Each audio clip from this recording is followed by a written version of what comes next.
Hello friends, welcome back to my channel. तो आज के वीडियो में मैं आपको एक्सप्लेन करने वाली हूँ 2002 में रिलीज हुई मूवी देवदास। तो दोस्तों, ये मूवी देवदास नाम के एक जवान वकील की बर्बादी की दास्तान को दिखाती है और इस मूवी में देवदास का रोल प्ले किया है हम सबके फेमस सुपरस्टार शाहरुख खान ने।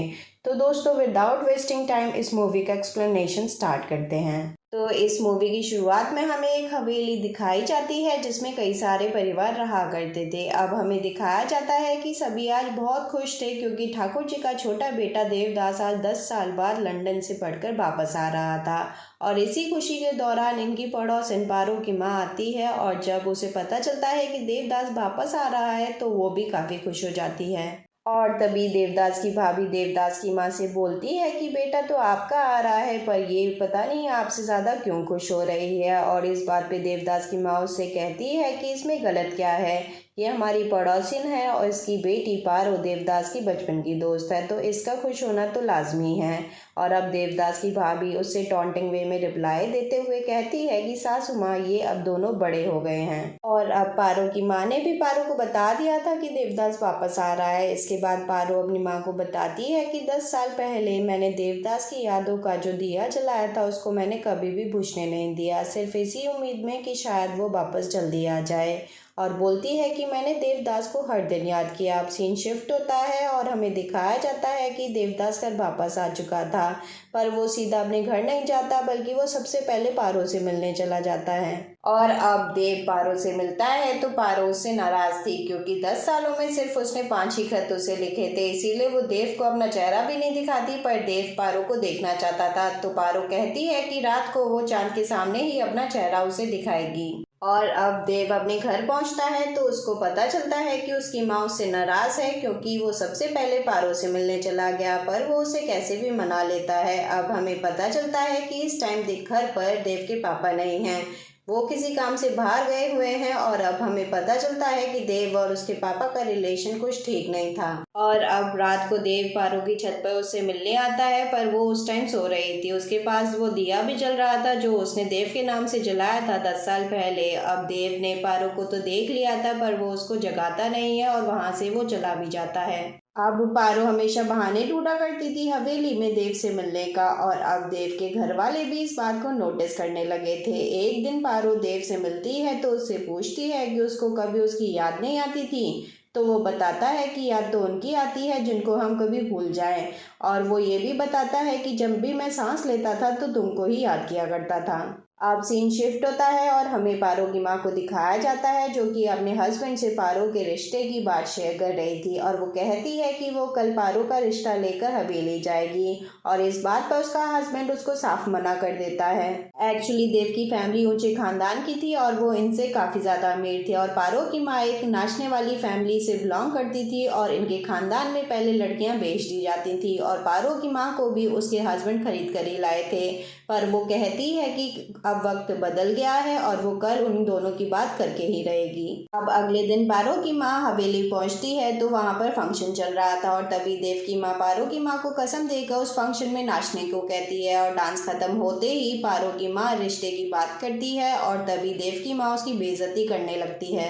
अब पारो की माँ देव की माँ को काफ़ी समझाती है, पर जब बात काफ़ी आगे बढ़ जाती है तो पारो की माँ को काफ़ी बुरा लगता है और वो देव की माँ को कहती है कि आज से 7 दिन के अंदर अंदर वो पारो की शादी तुमसे भी अमीर घर में करवा के रहेगी और तुम्हारा घमंड भी तोड़ेगी। अब ये बात पारो और देव को भी पता चल चुकी थी और एक रात 2 बजे पारो देव से मिलने उसके घर जाती है। तब देव उसको समझाता है कि तुम्हें इतनी रात को नहीं आना चाहिए था, हम सुबह बात करेंगे। और ऐसा बोलते ही वो उसको घर छोड़ने के लिए जैसे ही जाता है वहां पर उसके पापा आ जाते हैं और तभी वो पारो को जलील करने लगते हैं, तो वो भी रोते हुए अपने घर चली जाती है। और इसी वजह से देव की उसके पापा से बहस हो गई थी, तो उन्होंने भी कह दिया कि अगर तुम्हें इस रिश्ते को रखना है तो तुम्हें घर परिवार को भूलना होगा। और ये सुनते ही देव अपना घर छोड़ने लगता है और इसके बाद हम पारो और उसकी माँ को देखते हैं। अब उसकी माँ उस पर गुस्सा करती है और बोलती है कि उस घर में उन दोनों को समझने वाला कोई भी नहीं है और वो उससे कहती है कि देव अपना घर छोड़ रहा है और अगर वो इस वक्त अपने घर को नजरअंदाज करते हुए तुझे अपने साथ ले जाए तो समझना कि देव सही है, वरना वो भी अपने घर वालों की तरह ही गलत है। पर देव तो कुछ ज्यादा ही गुस्से में था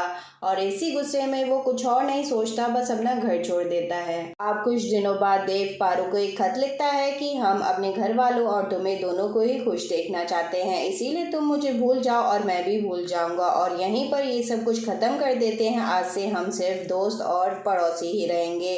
अब जब पारो इस खत को पढ़ती है तो वो काफी टूट जाती है और अपनी माँ के लाए हुए रिश्ते को ही हाँ कर देती है। अब देवदास अपने दोस्त चुन्नी बाबू के घर में रह रहा था और इनकी दोस्ती लंदन में पढ़ाई करते वक्त हुई थी और ये चुन्नी बाबू काफी पैसे वाले थे और इनकी फैमिली नहीं थी, इसीलिए वो अपना पैसा ऐसे ही उड़ा दिया करते थे और ये अक्सर कोटे पर भी जाते थे और इन्हें ड्रिंक की भी काफी आदत थी। और एक दिन चुन्नी बाबू देव को अपने साथ कोठे पर ले जाते हैं और वहां पर इनकी मुलाकात चंद्रमुखी से होती है जो कि पेशे से एक नाचने वाली थी और इसी जगह पर आते ही देव को रियलाइज होती है अपनी गलती कि उसको वो खत नहीं लिखना चाहिए था और वो तुरंत ही पारो से मिलने के लिए वहां से जाने लगते हैं। और अब देव की आंखों में तड़प देखकर चंद्रमुखी को देव से पहली नजर में प्यार हो जाता है और वो चुन्नी बाबू से कहती है कि देव बाबू को एक बार इस जगह पर लेकर आने के लिए। और अब जब देव पहुंचता है पारो से मिलने के लिए वो देखता है कि उसकी तो आज शादी थी और अब देव पारो को बहुत समझाने की कोशिश करता है पर अब पारो कुछ भी समझना नहीं चाहती थी और उसका कहना था कि अगर तुम्हारे माँ बाप की इज्जत है तो मेरे माँ बाप की इज्जत है और इसीलिए हम उनकी इज्जत को रौंद कर तुम्हारे साथ अब नहीं चल सकते। अब देव सच्चे आशिक का फर्ज निभाते हुए पारो को खुद ही मंडप तक ले जाता है और पारो की अब शादी हो चुकी थी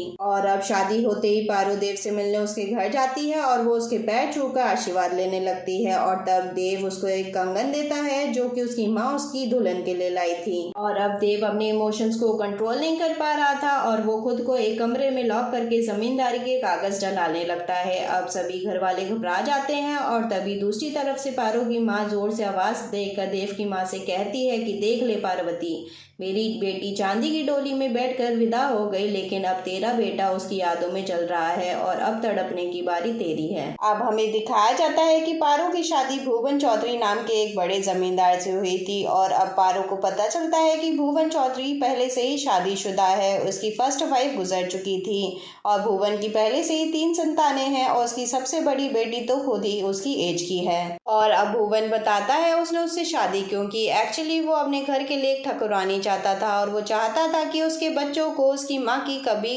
कमी ना खले और वो बताता है पारो में उसको कोई भी इंटरेस्ट नहीं है। अब वो एक दिन यशोमती से मिलती है जो रिश्ते में उसकी सबसे बड़ी बेटी थी और यशोमती की शादी हो चुकी थी और उसके पति का नाम काली बाबू था।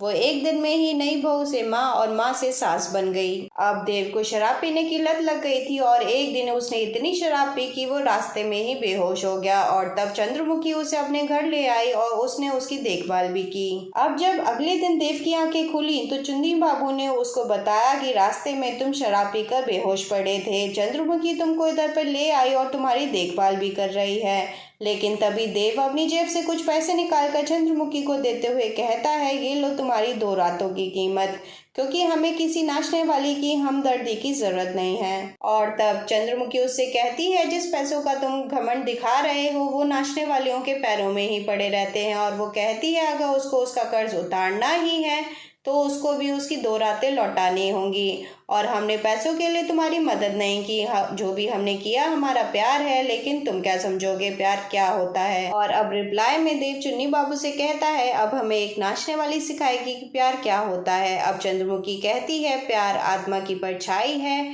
इश्क ईश्वर की इबादत है और मोहब्बत जिंदगी का मकसद है। और कहती है लेकिन अफसोस चुन्नी बाबू आपके दोस्त के पास तो कुछ भी नहीं है और कहती है कि आज से आपके पास हमारी 2 रातें उधार रहीं और हमें आपका इंतजार रहेगा और हमें उम्मीद है आप अपना कर्ज जरूर चुकाएंगे। अब अगले दिन से चंद्रमुखी भी जिद पर अड़ जाती है कि जब तक देवदास उसके पास नहीं आएगा तब तक वो कोई भी महफिल नहीं जमाएगी। उसके चाहने वालों में भुवन चौधरी की बड़ी बेटी का पति काली बाबू भी था। वो चंद्रमुखी को महफिल शुरू करने के लिए सोने के घुंघरू ऑफर करता है, लेकिन चंद्रमुखी तो सिर्फ देवदास के इंतजार में बैठी हुई थी क्योंकि उसको यकीन था कि देव वहां पर जरूर आएगा। अब इस बात पर काली बाबू और चंद्रमुखी की काफी बहस भी हो जाती है क्योंकि यहाँ पर चंद्रमुखी का कहना था कि वो सिर्फ देव के लिए ही नाचेगी। अब काली बाबू कहता है कि देव तुम्हारी इस जगह पर कभी नहीं आएगा, क्योंकि वो तुम्हारा नहीं बल्कि किसी पारो का आशिक है। लेकिन वक्त खत्म होने से पहले देव वहां पर आ जाता है और चंद्रमुखी नाचती भी है, पर देव को तो ये सब कुछ बिल्कुल भी पसंद नहीं आता। फिर वो इतनी ज्यादा शराब पी लेता है कि वहीं पर बेहोश हो जाता है। और अब हमें देखने को मिलता है कि जितना चंद्रमुखी देव से प्यार करती जा रही थी, वो उतना ही उससे नफरत किए जा रहा था, क्योंकि उसे चंद्रमुखी में पारो ही दिखाई देती थी। अब काली बाबू अपनी बेइज्जती करवाने के बाद जब अपने घर जाता है तो अपनी पत्नी की नई माँ से मिलता है, जो कि थी पार्वती, जो कि दूसरा नाम था पारो का। वो उसको भी अनकंफर्टेबल फील करवाता है, पर उसे पार्वती अच्छा सबक सिखा देती है। अब कुछ महीनों बाद पारो अपनी माँ से मिलने उसके घर जाती है, तो उसे पता चलता है कि देव के पापा की तबीयत काफी ज्यादा खराब है, क्योंकि वो अपनी आखिरी सांसें गिन रहे थे। अब पारो अपनी माँ को समझाती है और देव के पापा को देखने माँ बेटी दोनों ही जाती हैं। और तभी देव के पापा पारो से अपनी गलतियों की माफ़ी मांगते हैं और उसे बताते हैं कि देव ने पारो के जाने के बाद से ही शराब को ही अपनी ज़िंदगी मान लिया है और अब पारो को ही देव की आदत छुड़वानी होगी। और वो ऐसा कहते ही अपना दम तोड़ देते हैं। और अब किसी को भी देवदास का पता नहीं था कि वो कहाँ पर है। एक्चुअली अब देवदास अपने दोस्त चुन्नी बाबू के यहाँ के बजाय चंद्रमुखी के कोटे पर ही रहने लगा था। अब वो दिन भर शराब में ही डूबा रहता था और अब तो शराब पीने की वजह से उसकी तबीयत भी खराब होने लगी थी। अब अगले दिन घर का नौकर धर्मदास देव को बुलाने के लिए जाता है और उसको बता देता है कि उसके पिताजी गुजर चुके हैं। अब नशे में वो अपने पिताजी की अंतिम यात्रा को देखने के लिए आता है। और अब जब पारो को पता चल जाता है कि आजकल देव चंद्रमुखी के यहाँ पर रहता है, जो कि एक नाचने वाली है, तो वो देव के नौकर धर्मदास से पूछती है कि चंद्रमुखी कैसी दिखती है। तो वो कहता है कि धोखा हमेशा सुंदर ही दिखता है। और अब अगले दिन पारो देव से मिलने उसकी हवेली जाती है और यहाँ पर ये दोनों अपने गिले शिकवे दूर करते हैं और देव पारो के बचपन के सामान को लौटाने लगता है, जो कि उसने यादों के तौर पर रखे हुए थे। और तब पारो रोते हुए देव से वादा लेना चाहती थी कि वो अब शराब पीना छोड़ दे, पर देव ऐसा करने से उसको मना कर देता है और उसको कहता है कि हम तुमसे एक वादा ज़रूर कर सकते हैं कि हम मरने से पहले एक बार तुम्हारी चौखट पे ज़रूर आएंगे, अपनी खिदमत करने का तुम्हें मौका ज़रूर देंगे। और अब एक दिन देवदास अपनी हवेली में ही बैठकर शराब पी रहा होता है, तभी उसकी भाभी और भैया बहुत खुश हो रहे थे, क्योंकि चुपके से उसकी भाभी को जब मौका मिला उसने तिजोरी की चाबी देव की माँ से चुरा ली थी। और अब वो दोनों प्लानिंग कर रहे थे कि वो दोनों मिलकर तिजोरी को खाली कर देंगे। और अब देव उनकी चोरी पकड़ चुका था और वो चाबी वापस मांगता है, पर उसकी भाभी चाबी देने से साफ मना कर देती है। और अब चाबी न मिलने पर देव कमरे में आग लगा देता है और इसी वजह से देव की माँ भी कमरे में आ जाती है। और तभी देव का भाई तिजोरी की चाबी देव की तरफ फेंक देता है। और अब कौशल्या को देखकर कुमुद कहती है कि देव ने तिजोरी की चाबी चुरा ली और अब वो जायदाद में बंटवारे की भी बात कर रहा है। और अब गुस्से में कौशल्या देव को चाटा मारकर जायदाद से निकाल देती है और इसके बाद देव हमेशा के लिए हवेली भी छोड़ देता है। और अब पारो के घर वाले अपने घर के लिए एक दुर्गाष्टमी की पूजा रखवाने वाले थे और इस पूजा में तवायफ के आंगन की मिट्टी की जरूरत होती है। एक्चुअली उसी मिट्टी में और मिट्टी मिलाकर दुर्गा माँ की मूर्ति बनाई जाती थी पूजा के लिए। एक्चुअली ये सारा प्लान पारो का ही था, क्योंकि वो चंद्रमुखी से मिलना चाहती थी और देखना चाहती थी कि वो है कैसी। और अब पारो चंद्रमुखी के पास जाकर देव के बारे में पूछती है तो चंद्रमुखी भी बता देती है कि वो 6 महीनों से उससे नहीं मिली, पर पारो को तो उसकी बातों पर यकीन ही नहीं होता और इसीलिए वो उसके रूम में जाकर देखती है तो उसको पता चलता है कि चंद्रमुखी भी देव को बहुत ज्यादा प्यार करती है। और अब पारो चंद्रमुखी से काफी ज्यादा खुश थी, क्योंकि उसको पता चल चुका था कि चंद्रमुखी देव का अच्छे से ख्याल रखती थी और इसी खुशी में पारो देव का दिया हुआ उसको कंगन भी देती है और देते हुए उसकी आंगन की मिट्टी भी मांगती है और पूजा में उसको इन्वाइट भी कर लेती है। अब अगले दिन चंद्रमुखी पारो से मिलने उसकी हवेली जाती है तो पारो भी उसको रोक लेती है पूजा तक के लिए और अपने घर वालों को बताती है कि वो उसकी फ्रेंड है और जो कि कलकत्ते से आई है। और अब उन दोनों में जो भी बातें हुई थी ये सारी बातें यशोमती का पति काली बाबू भी सुन चुका था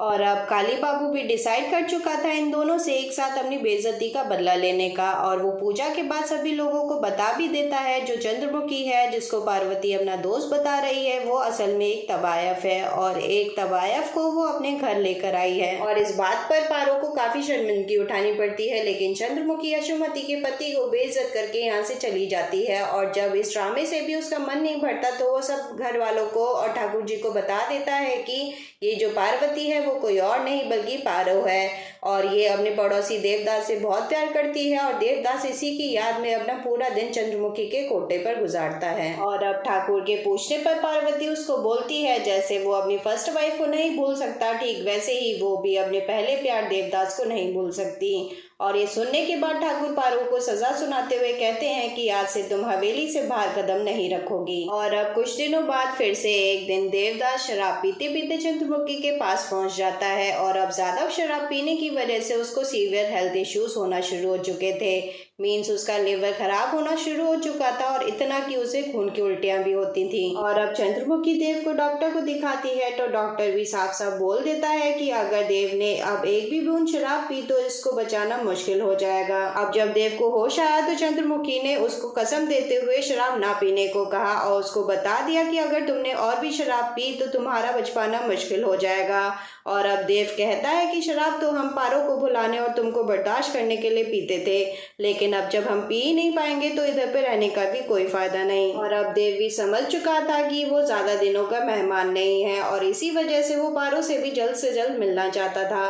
और अब काफी रोकने के बाद भी वो चंद्रमुखी के कोटे से चला जाता है, पर जाने से पहले वो उससे कहता है कि यहाँ केवल सभी उसका नाच गाना और अदाओं से प्यार करते हैं, पर केवल वो ही है जो उससे प्यार करता है और केवल उसी के लिए यहाँ पर आता है। और अब चंद्रमुखी ने भी आखिरकार उसका प्यार पा ही लिया था, और वो कहता है कि अब वक्त आ गया है कि हमें किसी और का वादा भी पूरा करना है। और ये कहते ही वो उसे अलविदा करते हुए वहां से चला जाता है। अब उसने ट्रेन से अपना सफर शुरू कर दिया पारो से मिलने का, क्योंकि उसे पारो को दिया हुआ वादा निभाना था। उसने पारो को वादा किया था कि वो खत्म होने से पहले पारो की चौखट पर एक बार जरूर आएगा। और अब वो ट्रेन से पारो के ससुराल की तरफ जाने लगता है, तभी उसकी तबीयत बिगड़ने लगती है और वो अपने कैबिन में आराम कर रहा था। उसी ट्रेन में चुन्नी बाबू भी सफर कर रहे थे, फिर वो देव से मिलने उसके कैबिन में भी आ जाते हैं। जब चुन्नी बाबू देव से मिलता है तो वो उसे अपने साथ शराब पीने के लिए कहता है। अब पहले तो देव मना कर देता है, पर चुन्नी बाबू उसे अपनी दोस्ती की कसम दे देते हैं, तो उसे शराब पीनी पड़ती है दोस्ती की खातिर। एक्चुअली देव ने अपनी बीमारी की बात चुन्नी बाबू को नहीं बताई थी, और अब रात होते होते उसकी तबीयत इतनी बिगड़ जाती है कि उसे खून की उल्टियां होने लगती हैं। अब जब चुन्नी को पता चलता है तो वो अपनी गलती की माफी मांगता है, पर अब काफी देर हो चुकी थी और अब देव के लिए चुन्नी भी कुछ नहीं कर सकता था। अब देव सुबह ट्रेन से उतरते ही टांगे में बैठकर पारो के ससुराल के लिए निकल पड़ता है। अब वो टांगे वाला ठीक पारो के ससुराल वाले घर के सामने देव को छोड़ देता है, और अब देव की हालत इतनी खराब हो चुकी थी कि वो ठीक से चल भी नहीं पा रहा था और वो उठ भी नहीं पा रहा था, क्योंकि वो बेहोश हो चुका था। जब ठीक से सुबह होती है तो मोहल्ले के कई सारे लोग वहाँ पर इकट्ठा हो जाते हैं, क्योंकि वो जिंदा तो था पर वो अपनी आखिरी सांसें गिन रहा था। अब एक वैद्य वहाँ पर आता है उसको देखने के लिए। उसकी नब्ज जब वो देखता है तो वो सबसे कह देता है कि अब ये नहीं बच पाएगा। घर के सामने इतनी भीड़ देखकर पारो अपने घर के नौकर से पूछती है कि वहाँ क्या हो रहा है, उधर इतनी भीड़ क्यों है। अब उसका नौकर बोलता है कि वहाँ कोई परदेसी है जो अपनी आखिरी सांसें गिन रहा है, उसका नाम देव है और वो आपके ही गाँव का है। अब जैसे ही पारो को पता चलता है तो वो अपनी सभी बंदिशों को तोड़ते हुए गेट की तरफ भागती है, और तभी ठाकुर को भी पता चल जाता है कि वो देवदास से मिलने जा रही है, और वो अपने घर के नौकरों से बोल देता है सभी गेटों को बंद करने के लिए। देवदास अपनी आखिरी सांसें रोके हुए था और वो पारो को तेजी से अपनी तरफ आते हुए देख पा रहा था, और तभी पारो के दरवाजे तक पहुंचने से पहले दरवाजा बंद हो जाता है, और तभी देवदास की आखिरी सांस भी छूट जाती है और वो वहीं पर खत्म हो जाता है, और गेट पर बैठी हुई पारो बस रोती रह जाती है। और दोस्तों इसी इमोशनल सीन के साथ ये मूवी भी एंड हो जाती है। दोस्तों इस मूवी का एक्सप्लेनेशन आपको कैसा लगा मुझे कमेंट्स में जरूर बताएं, और ऐसी अगली शानदार मूवी को देखने के लिए इस चैनल को भी सब्सक्राइब करें। तो दोस्तों जल्द मिलते हैं ऐसी अगली शानदार मूवी के साथ। Till then take care and thanks for watching.